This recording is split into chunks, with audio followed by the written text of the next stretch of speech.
Assalamualaikum warahmatullahi wabarakatuh. Perkenalkan, saya Alfianti kelas Woro Puspita dari Prodi PPKN 2018.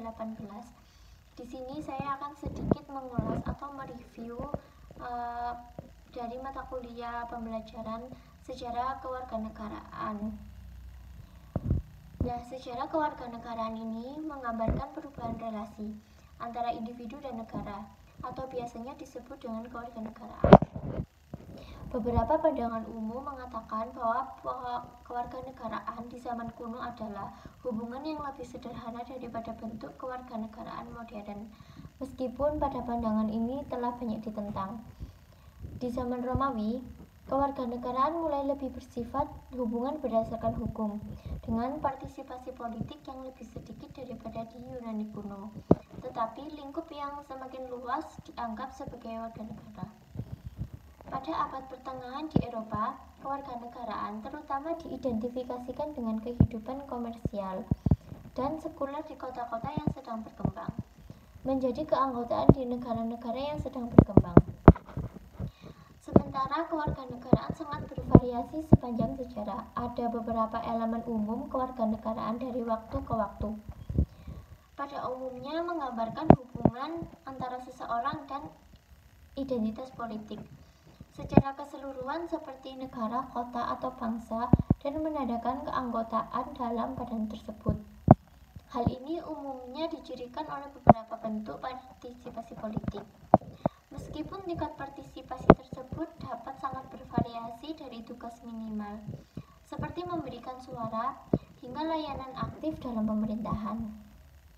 Sepanjang sejarahnya, kewarganegaraan sering dipandang sebagai negara yang ideal, memiliki hubungan yang erat dengan kebebasan, status penting dengan aspek hukum tersebut merupakan hak, dan terkadang dipandang sebagai suatu kesatuan hak atau hak untuk memiliki hak. Satu pandangan mengatakan bahwa awal kemerdekaan berasal dari orang Israel kuno.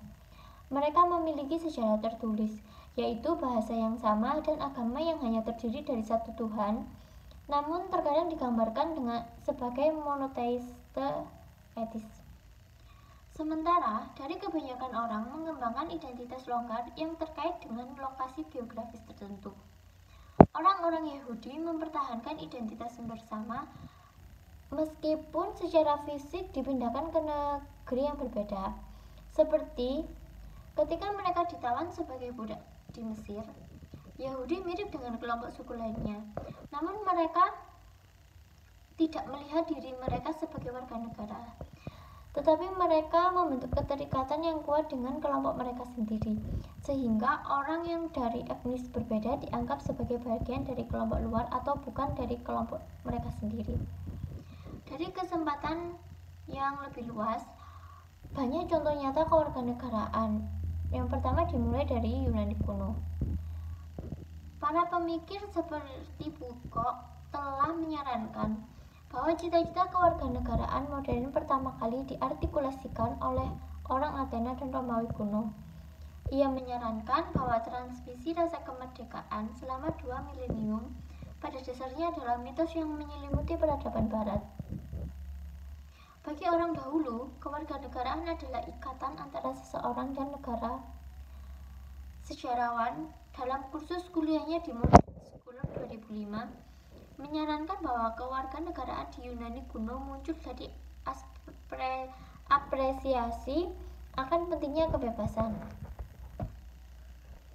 Arti Yunani dari polis, di mana kewarganegaraan dan supremasi hukum berlaku, merupakan keuntungan strategis yang penting bagi orang Yunani selama perang mereka dengan Persia. Sebagai contoh, perempuan diyakini tidak rasional dan tidak memiliki partisipasi dalam politik, meskipun beberapa penulis seperti Plato mengungkapkan bahwa ia tidak setuju dengan pendapat tersebut. Metode yang digunakan untuk menentukan apakah seseorang dapat menjadi warga negara atau tidak dapat didasarkan pada kekayaan, diidentifikasikan dengan jumlah pajak, dan partisipasi politik atau warisan jika kedua orang tuanya adalah warga negara polis.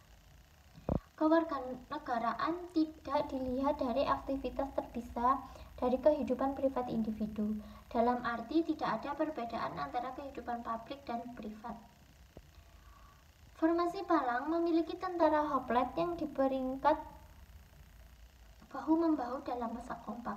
Dengan perisai, masing-masing prajurit menjaga prajurit di sebelah kirinya. Teknik ini membutuhkan tentara dalam jumlah besar. Terkadang mereka melibatkan sebagian besar penduduk laki-laki di suatu negara kota yang memasuk senjata dengan biaya sendiri.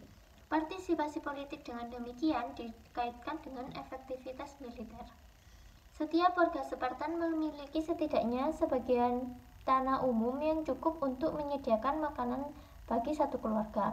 Meskipun ukuran petak tersebut bervariasi, warga Spartan mengandalkan tenaga budak yang ditangkap disebut helots untuk melakukan pekerjaan sehari-hari yang membosankan di pertanian dan pemeliharaan.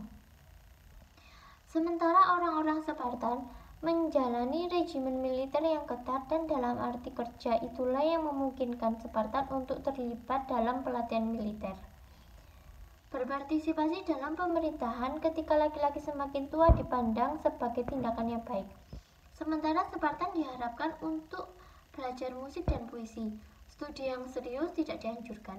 Kewarganegaraan Athena didasarkan pada kewajiban warga negara terhadap komunitas daripada hak yang diberikan kepada anggotanya.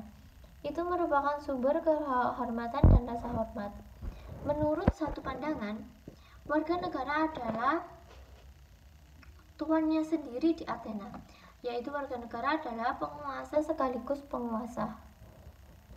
Kewarganegaraan Romawi mirip dengan model Yunani, tetapi berbeda secara substantif. Tidak seperti negara-negara di kota Yunani yang memperbudak orang-orang ditangkap setelah perang. Roma menawarkan persyaratan yang relatif murah hati kepada tawanannya, termasuk kesempatan bagi tawanan untuk memiliki kategori kedua kewarganegaraan Romawi. Mereka berbaur bersama dengan orang Romawi dalam budaya yang kadang-kadang digambarkan sebagai romanitas, atau bisa juga disebut sebagai upacara, pemandian umum, permainan, dan budaya umum untuk membantu menyatukan seragam kelompok di dalam kekaisaran. Sekian yang bisa saya review untuk materi kali ini. Mohon maaf apabila masih banyak kekurangannya. Saya ucapkan terima kasih. Wassalamualaikum warahmatullahi wabarakatuh.